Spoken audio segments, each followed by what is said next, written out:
frères et sœurs bien-aimés. Bonjour, chers amis auditeurs, auditrices de Radio Maria. Je vous salue de tout mon cœur. Nous rendons grâce au Seigneur qui nous fait comprendre que notre vie est entièrement configurée à la sienne si nous acceptons d'ouvrir notre cœur, de lui donner par le simple principe du désir notre volonté. La vie dans la divine volonté, frères et sœurs bien-aimés, c'est la vie du ciel sur la terre. Le Seigneur nous dit que ce qui se passe au ciel peut se passer dans une âme sur la terre. Et naturellement, il nous donne ce cadeau en grand. Ce n'est pas un simple morceau de lui-même ou une simple vertu. Il nous donne la plénitude de sa vie, la totalité substantielle de son être. Et ce qu'il y a de plus décoiffant, frères et sœurs d'amour, c'est qu'il nous donne cela sur le simple principe et fondement de l'intention pure, droite, du simple désir ardent. Et comme nous avons eu l'occasion de le dire, frères et sœurs d'amour, ce désir n'est pas simplement un mouvement furtif de l'âme, il s'agit de la mobilisation de toutes les facultés de l'âme, de notre intelligence, de notre volonté et de notre mémoire, de tout notre être. Tout notre être doit tendre vers ces désirs. Et nous remercions notre Seigneur, frères et sœurs d'amour, pour cette grâce insigne qu'il nous communique par l'intercession puissante de sa très sainte mère, que nous allons demander de venir nous assister. Je vous salue Marie, pleine de grâce. Le Seigneur est avec vous. Vous êtes bénie entre toutes les femmes, et Jésus, le fruit de vos entrailles, est béni. Sainte Marie, Mère de Dieu, priez pour nos pauvres pécheurs, maintenant et à l'heure de notre mort. Amen. Frères et sœurs bien-aimés, chers amis auditeurs, auditrices de Radio Maria, encore une fois, soyez les bienvenus. Donc, la dernière fois, nous parlions de ce projet que Dieu avait sur l'humanité et qui avait commencé par la création, naturellement, ce que nous avons vu en plusieurs émissions, par la rédemption. Nous avons commencé dans la rédemption par l'origine même, la conception de notre très saint Seigneur dans le sein de sa mère. Et nous avons compris que Jésus nous disait très clairement que dès le sein de sa mère, il travaillait déjà à réparer tous les péchés de tous les hommes de tous les temps, puisque dans le sein de sa mère, il était conscient du fait qu'il était le fœtus Dieu. C'était Dieu. Il n'avait pas cessé d'être Dieu dès le premier instant dans le sein de sa mère. La divinité ne s'est pas emparée de lui, comme on dit certaines hérésies, après la naissance. Dieu était déjà dans le sein de Marie, c'est pourquoi elle est mère de Dieu, Théotokos. Et donc, dans le sein de sa mère, il sentait, il entendait, il était dans l'immensité de son être contenu dans la créature. Et ça, c'est le grand miracle de l'amour, frères et sœurs bien-aimés. Et déjà, tout a commencé là. Et il dit que dans le sein de sa mère, nous l'avons dit, il travaillait déjà à faire advenir ce règne de la divine volonté, par les nombreuses souffrances que sa divinité lui infligeait et par la réparation de tous les péchés. Et nous avons vu, frères et sœurs d'amour, hier, la dernière fois, le mois dernier, que lorsqu'il est sorti du sein de sa mère, il a été projeté à la vie. Et cette vie terrestre, fragile et pauvre dans la crèche de Bethléem, il a voulu, d'une manière singulière, donner son amour à tous les hommes de tous les temps, puisqu'il était venu pour cela. Et alors, il a étendu ses petits bras de bébé, et il a fait sortir de son être tout entier, de ses petits doigts, des rayons de lumière qui ont parcouru les générations, qui ont parcouru les cœurs des hommes, de ceux qui vivaient en ce moment. Et lorsque ces rayons de lumière et d'amour arrivaient dans les cœurs se refermaient. Et la douleur du petit enfant Jésus était telle qu'il s'est recroquevillé dans les bras de sa mère et il s'est mis à pleurer. Et naturellement, cette lumière divine qui était destinée à engloutir tous les hommes s'est retournée et s'est investie sur sa chère maman. Et alors, il a ainsi, frères et sœurs d'amour, donné à sa mère ce que les créatures lui refusaient. Voici, frères et sœurs d'amour, comment Jésus nous a instruits la dernière fois. Et nous allons aller ainsi progressivement, frères et sœurs bien-aimés. Et il dit que chaque fois qu'il a posé un acte dans le temps de sa rédemption, c'était en vue de la sanctification. C'était en vue justement de l'instauration du royaume de la divine volonté, pour laquelle, n'est-ce pas, il était sorti en vérité. Il est sorti réparer les blessures de l'âme en vue de l'unique but, amener cet homme à retourner à la place, au rang et au but pour lequel il a été créé par Dieu. Et ce faisant, frères et sœurs bien-aimés, notre Seigneur nous dit que chaque étape, et c'est ce que nous allons essayer de voir à partir du livre du ciel, de manière progressive, en suivant la trajectoire de la vie de notre Seigneur au temps de sa rédemption, de son incarnation. Pardon. Voilà, frères et sœurs bien-aimés. Alors, il dit que dans la grotte de Bethléem, en fait, il préparait et communiquait le règne de Dieu. Frères et sœurs, c'est tout simplement inouï lorsque l'on comprend que dès chaque instant dans la vie de notre Seigneur a été un travail conséquent et divin pour amener la créature à retrouver sa place originelle.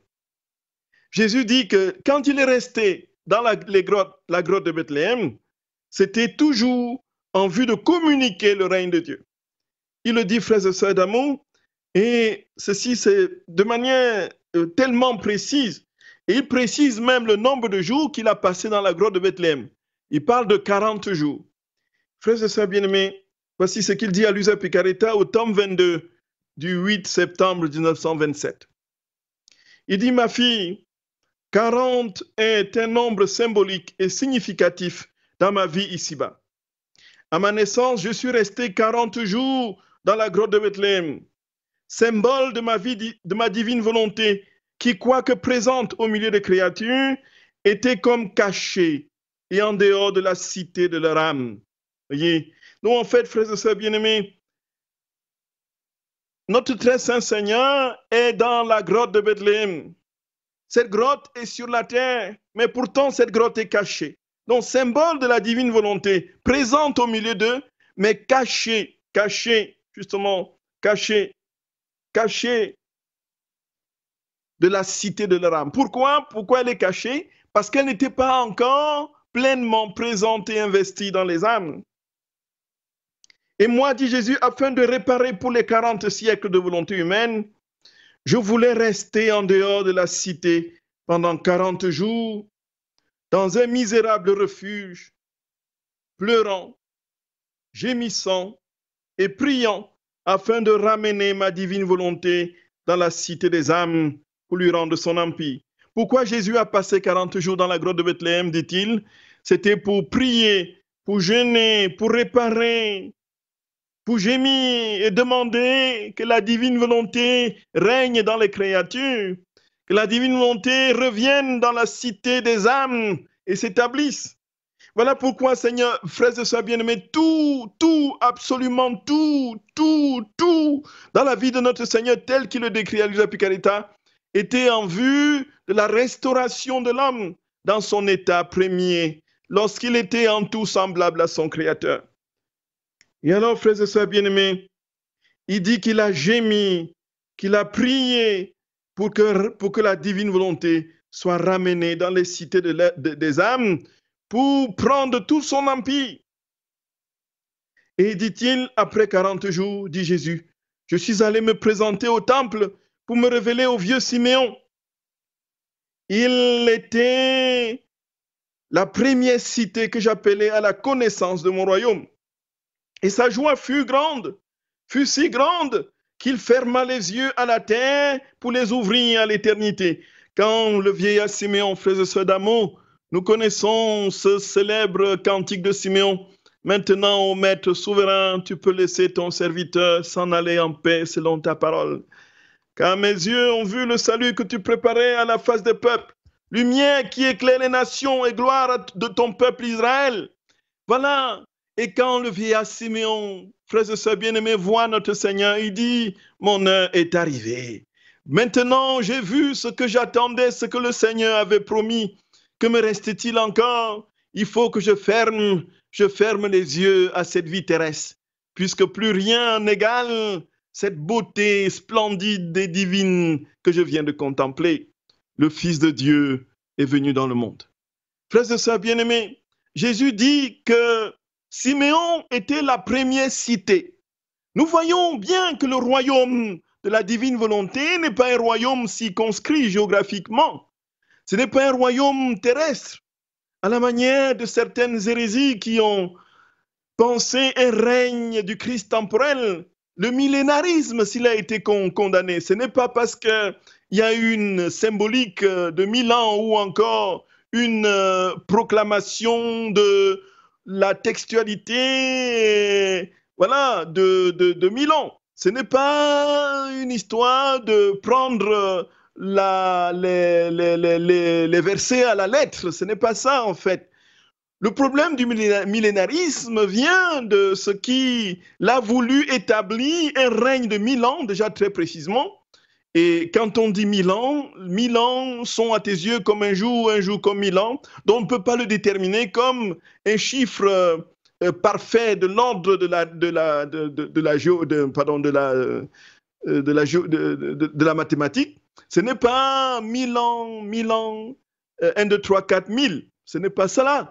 C'est un temps suffisamment important. Mais le problème du millénarisme, parce qu'il a effectivement eu cette déviance, c'était parce qu'il a établi et défini un règne temporel du Christ qui viendrait prendre possession du monde et qui serait au milieu du monde pendant 1000 ans. Vous voyez, c'est ça en fait. Mais l'idée d'un temps de paix, d'un règne de paix, est admise par l'Église. Et c'est d'ailleurs fortement présent dans les écrits de saint Irénée de Lyon.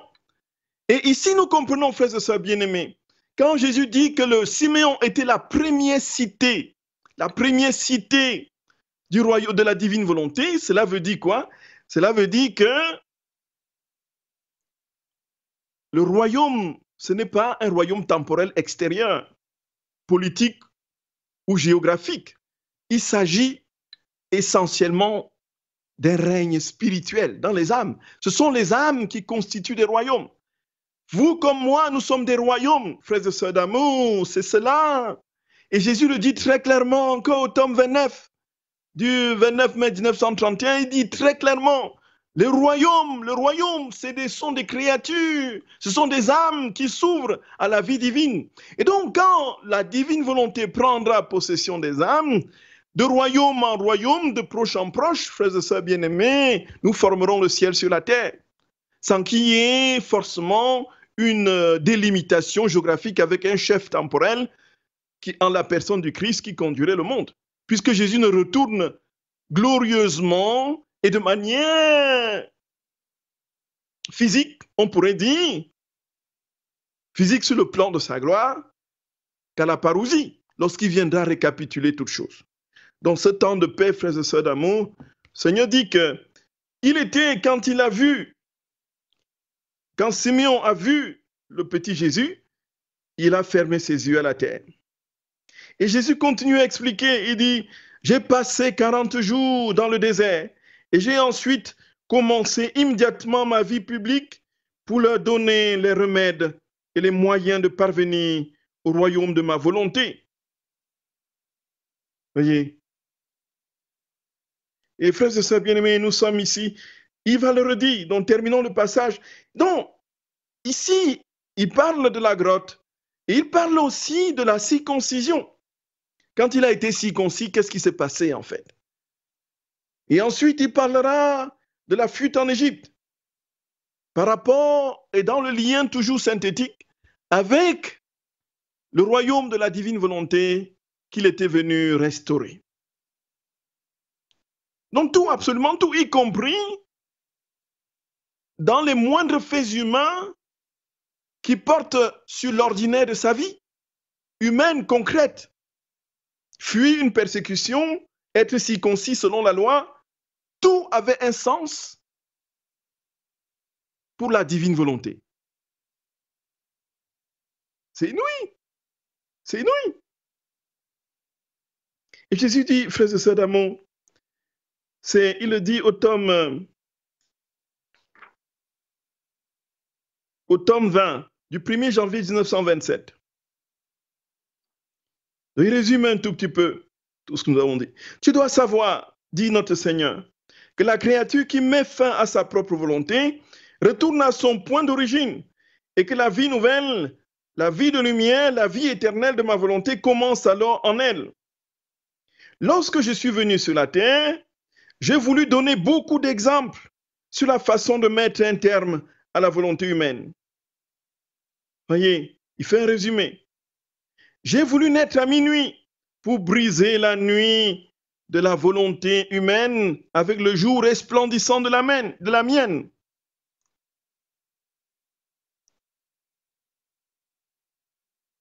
Et même si la nuit continue à minuit, elle ne se termine pas. Elle n'est que le commencement du jour nouveau. Et mes anges, pour honorer ma naissance et montrer à tous le jour de ma volonté, à partir de minuit, on réjouit la voûte céleste des cieux. Voilà, nous avons parlé de ça, frères et sœurs d'amour, la dernière fois quand nous parlions de la naissance de notre Seigneur. Et il va continuer. Je me suis soumis à la cruelle blessure de la circoncision qui m'a fait pleurer des larmes amères. Et non seulement à moi, mais à ma maman et à mon cher Saint Joseph. C'était la coupure de la volonté humaine que je voulais faire pour que la créature puisse laisser couler dans cette coupure la divine volonté et qu'une volonté brisée ne puisse jamais renaître à la vie. Sinon la mienne qui avait coulé dans cette coupure pour y recommencer sa vie. Bon, frères et sœurs bien-aimés, nous l'expliquions encore une fois la dernière fois. Le Seigneur a voulu être circoncis, passer par la blessure de la circoncision pour que la volonté humaine soit circoncise et reçoive la vie de la divine volonté. Donc, cette entaille dans l'être profond de Jésus était l'entaille qu'il venait faire dans la volonté humaine pour que la vie divine coule et prenne la place. Et puis il continue, frères et sœurs d'amour, la fuite en Égypte. Il dit, petit encore, j'ai voulu fuir en Égypte. Une volonté tyrannique et inique voulait me tuer, symbole de la volonté humaine qui veut tuer la mienne. Et j'ai fui afin de dire à tous, fuyez la volonté humaine. Si vous ne voulez pas que la mienne soit tuée, ma vie entière n'était rien d'autre que l'appel de la divine volonté dans l'humanité. C'est ça, bien-aimé. Jésus a fui en Égypte, encore une fois. Il fuyait une volonté tyrannique et inique, dont la volonté humaine, qui voulait le tuer. Et alors, il a ainsi pu dire à tous de fuir la volonté humaine si nous ne voulons pas que la volonté divine soit tuée en nous. Gloria, gloria, gloria, frères et sœurs d'amour. C'est pourquoi dans la divine volonté, rien, absolument rien n'est insignifiant. Tout est porté par l'immensité de la présence de Dieu. Rien, aucun geste n'est inutile. La main que je lève sur ma tête pour me gratter, le pas que je marque sur une distance d'1 mètre, frères et sœurs d'amour, tout cela a une portée éternelle. Et Jésus, quand il marquait ses pas sur le chemin de l'exil, il fuyait la volonté, il invitait des générations d'âmes à fuir la volonté humaine pour que la divine volonté ne soit pas terrassée en eux. Et Jésus dit, frères et sœurs bien-aimés, il donne des détails sur la manière dont il a vécu en Égypte. Il dit, en Égypte, j'ai vécu comme un étranger au milieu de ce peuple, symbole de ma volonté qu'il conserve comme étranger parmi eux, et symbolisant le fait que quiconque veut vivre en paix et uni à ma volonté doit vivre comme un étranger à la volonté humaine. Jésus s'en va dans un pays inconnu qui n'est pas le sien. Il est étranger. Alors, qu'est-ce que cela signifie dans l'ordre de la divine volonté? Il dit, sois étranger soit étranger à la volonté humaine. Gloria, béni sois-tu, Seigneur. Béni sois-tu, Jésus. Béni sois-tu, Seigneur, mon roi. Béni sois-tu. Dis, sois étranger. Ne laisse jamais la volonté humaine prendre le dessus, te dominer. Sinon, sois toujours étranger. Sinon, il y aura toujours la guerre entre les deux. Et Jésus précise très bien, frères et sœurs d'amour, que ce sont deux volontés irréconciliables. Deux volontés irréconciliables. Deux volontés irréconciliables. Il dit, frères et sœurs bien-aimés, c'est tout simplement, oh Jésus d'amour, frères et sœurs bien-aimés, nous comprenons pourquoi dans la divine volonté, on n'a pas besoin de miracles extraordinaires. On n'a pas besoin de miracles. Tout, absolument tout ramène Dieu, ramène le ciel sur la terre.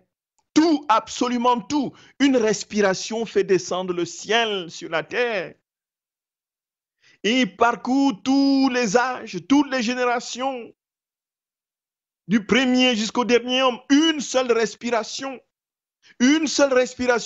réconcilie le ciel et la terre. C'est à nous faire perdre la tête. Gloria, Gloria. Frères et sœurs bien-aimés, si nous l'avons compris, nous ne devrions normalement plus vivre comme nous vivons, dans cette tiédeur lamentable qui nous caractérise, frères et sœurs d'amour.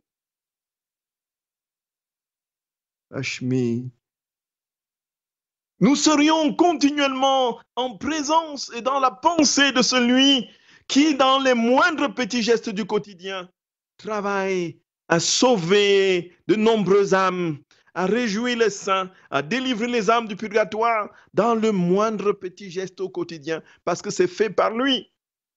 Jésus, quand il fuit la persécution, on pourrait s'imaginer qu'il est en train de se dire, voici, oh pauvre de moi, qu'est-ce que j'ai fait? Pourtant, je ne suis venu qu'apporter la paix, je n'ai fait du mal à personne, et pleurer sur son sang, gémir sur son sang. Non, non. Jésus, quand il fuit en Égypte, il fuit, il amène des générations, des milliards et des milliards d'âmes.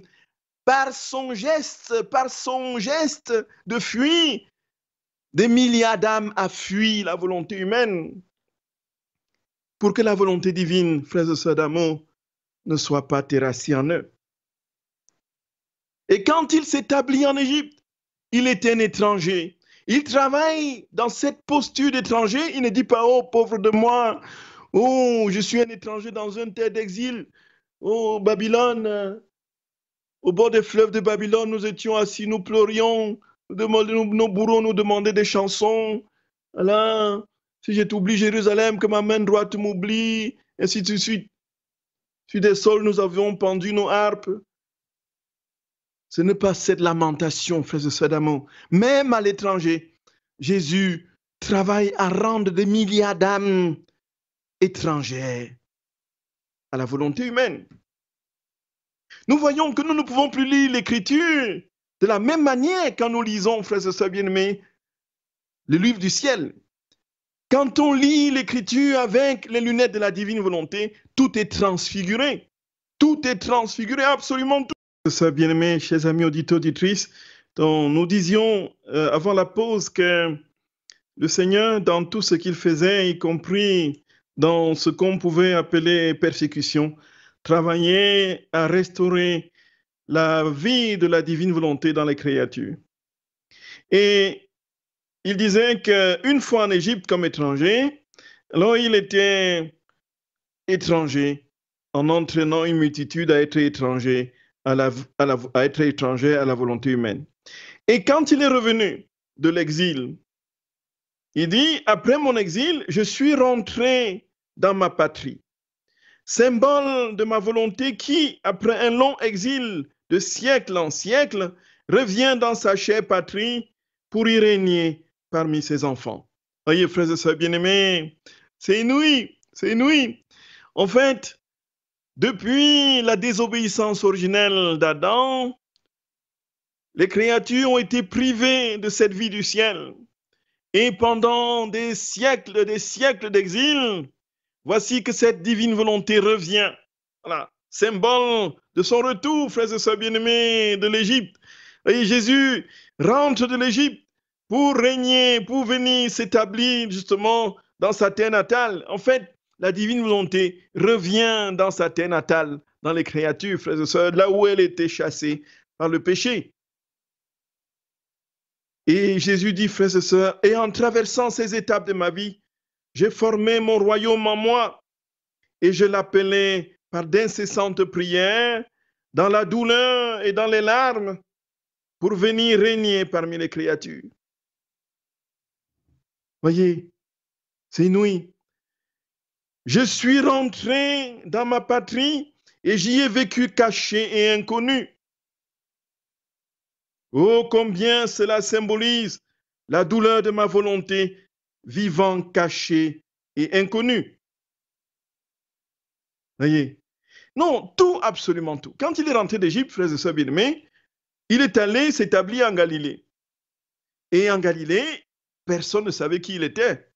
Alors, quand il commence à accomplir des miracles, on dit, mais celui-là, on le connaît, mais c'est le fils de Joseph, c'est le fils de Marie. Ses frères ne sont-ils pas au milieu de nous? Mais d'où lui viennent cela? Tous sont étonnés, il n'y avait rien, aucun éclat dans ses actes. Il était gamin, comme tout le monde, il travaillait à l'atelier de son père. Voilà, frères et sœurs bien-aimés, il dit que toutes les étapes de sa vie, lorsqu'il s'est établi en Nazareth, c'était le symbole de la volonté divine qui était cachée, cachée. Donc, qu'est-ce qu'il faisait pendant ce temps?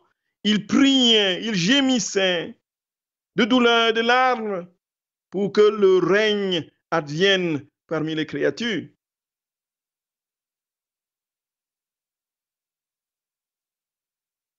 Jésus dit qu'il est entré dans la patrie qui est la sienne. Lorsqu'il est rentré, il y a vécu caché et inconnu. Donc cela symbolise, dit-il, la douleur de sa volonté vivant cachée et inconnue. Et dans cet anonymat, dit Jésus, je demandais que soit connue la suprême volonté, qu'elle puisse recevoir l'hommage et la gloire qui lui sont dues. Chaque chose que je faisais, dit Jésus, symbolisait une souffrance de ma volonté. La condition où les créatures la plaçaient est un rappel à revenir dans mon royaume. Et c'est ce que je veux que soit ta vie, le constant rappel du royaume de ma volonté parmi les créatures. Ah, frères et sœurs bien-aimés, ça n'a pas de nom. Ça n'a pas de nom, frères et sœurs d'amour. Ça n'a pas de nom. Tout, absolument tout, quand il était caché, symbole de la volonté divine cachée au milieu des créatures, quand il travaillait, gémissait, faisait tout, c'était pour appeler le règne de la divine volonté dans les âmes. Et quand il a, frères et sœurs bien-aimés, été ainsi projeté dans cet anonymat, c'est la souffrance de la volonté divine qui est dans l'anonymat, dans les créatures, sans que les créatures ne s'approprient de cette vie divine. Voyez, frères et sœurs d'amour, voyez ça.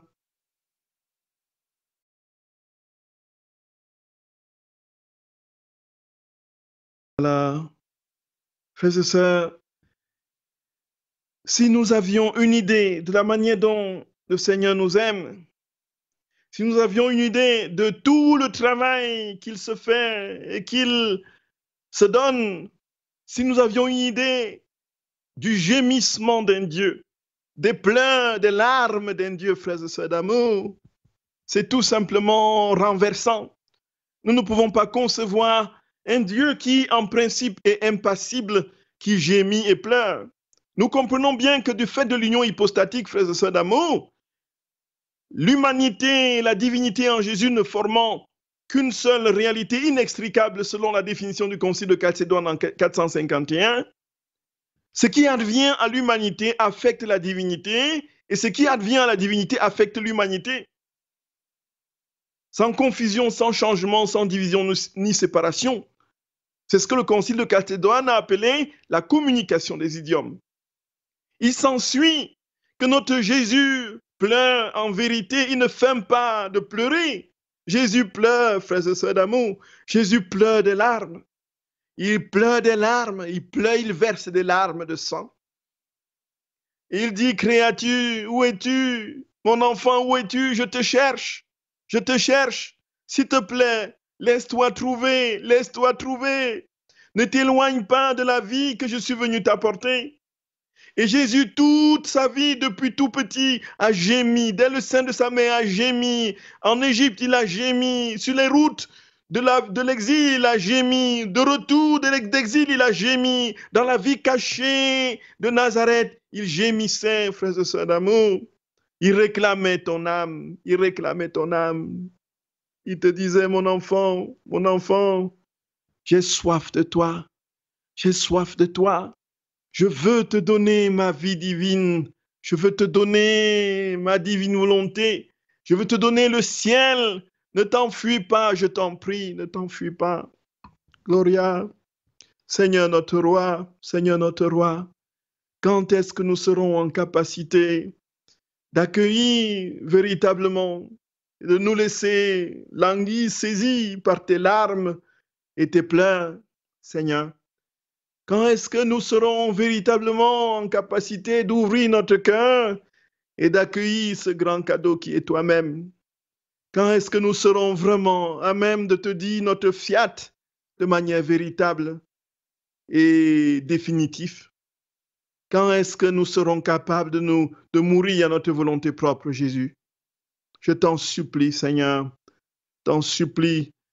Nous voulons nous laisser toucher par tes pleurs.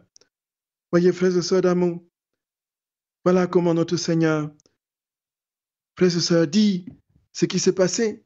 Et il raconte un épisode qui est advenu en Égypte.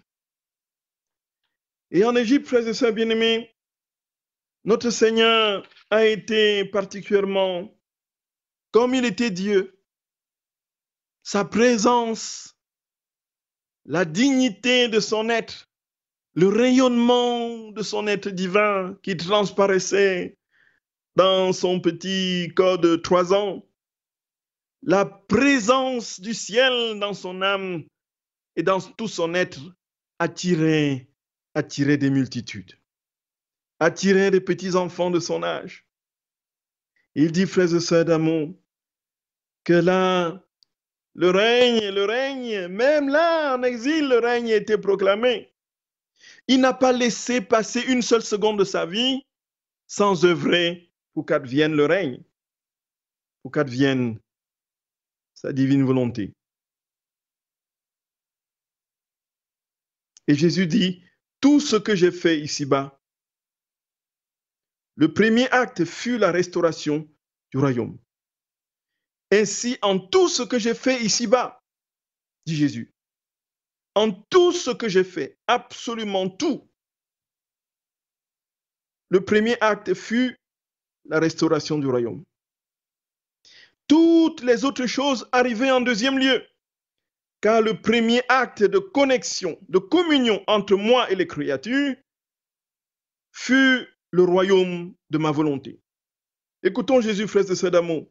Le premier acte de communion entre moi et les créatures fut le royaume de ma volonté. C'est pourquoi, dit Jésus, lorsqu'il est question de ma volonté, je ne m'épargne rien, ni la lumière, ni les sacrifices, ni les manifestations, ni le bonheur. Ce sont des mers que je libère de moi-même afin de la faire connaître, de la faire régner et de la faire aimer. Tout, absolument tout, frères et sœurs bien-aimés. Tout, tout, tout. Alors, pour revenir à notre petite anecdote de l'Égypte, Jésus raconte à Luisa Picaretta au 10 janvier 1938 que lorsqu'il est arrivé en Égypte, frères et sœurs d'amour, ils avaient occupé une petite masure et il y a eu les enfants qui l'entouraient de son âge, des voisins, qui subitement ont accouru et il a dû, à 3 ans, il a dû prêcher à ces enfants-là. Il a dû parler.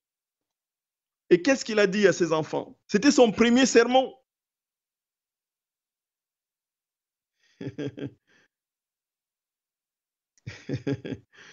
Frères et sœurs bien-aimés, écoutons notre Seigneur, tout simplement.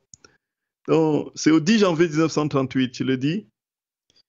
Il dit, donc, tu dois savoir que mon exil en Égypte n'a pas été sans conquête. Lorsque j'avais environ 3 ans, de notre petite masure, je pouvais entendre les enfants qui jouaient et criaient dans la rue. Et tout petit que j'étais, je suis allé me joindre à eux. Dès qu'ils me virent, ils ont couru vers moi en se bousculant pour être le plus près possible, parce que ma beauté, l'enchantement de mon regard et la douceur de ma voix étaient si grands qu'ils en étaient ravis. Ils m'entouraient et m'aimaient tellement qu'ils ne pouvaient plus se détacher de moi. Oh, les enfants, les enfants. Les enfants savent reconnaître Dieu, frères et sœurs d'amour. Jamais, moi aussi, ces enfants, j'aimais moi aussi ces enfants. Et je leur ai fait mon premier petit sermon en l'adaptant à leur petite capacité. Car lorsque l'amour est vrai, il essaie non seulement de se faire connaître, mais également de donner tout ce qu'il peut rendre heureux dans le temps et dans l'éternité. D'autant plus que, possédant l'innocence, il pouvait facilement me comprendre. Voyez, c'est l'innocence qui ouvre le sens intérieur, les sens intérieurs. Et veux-tu savoir sur quoi portait mon sermon? Voilà, Jésus dit ce qu'il a dit. Je leur ai dit, mes enfants, écoutez-moi, je vous aime beaucoup et je veux vous faire connaître votre origine. Regardez le ciel. Vous avez là-haut un Père qui vous aime beaucoup et qui ne s'est jamais contenté d'être seulement votre Père du ciel, qui ne s'est pas contenté de vous guider, de créer pour vous un soleil, une mer, une terre et des fleurs pour vous rendre heureux. Vous aimant d'un amour exubérant, il voulait descendre dans votre cœur pour former sa résidence royale dans les profondeurs de votre âme, en se faisant le doux prisonnier de chacun de vous. Mais pour faire quoi? Pour donner vie à votre cœur, votre souffle et votre mouvement. Ainsi, lorsque vous marchez, il marche dans vos pas, il bouge dans vos petites mains, il parle avec votre voix. Et parce qu'il vous aime beaucoup, lorsque vous marchez ou bougez, il vous embrasse, il vous serre dans ses bras et vous porte en triomphe comme ses propres et chers enfants. Combien de baisers, d'étreintes cachées notre Père céleste ne vous donne-t-il pas? Mais puisque par manque d'attention, vous n'avez pas laissé votre baiser rencontrer son baiser et vos étreintes rencontrer son embrassement paternel, il était dans la douleur de voir que ses enfants ne l'embrassaient pas. Voyez, mes chers enfants, savez-vous ce que le Père céleste veut de vous? Il veut être reconnu et avoir sa propre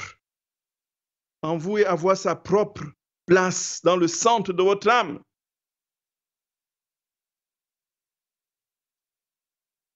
Et Jésus, frères et sœurs d'amour, va continuer sur une très très longue page à raconter à Luisa Picaretta son sermon en Égypte à 3 ans.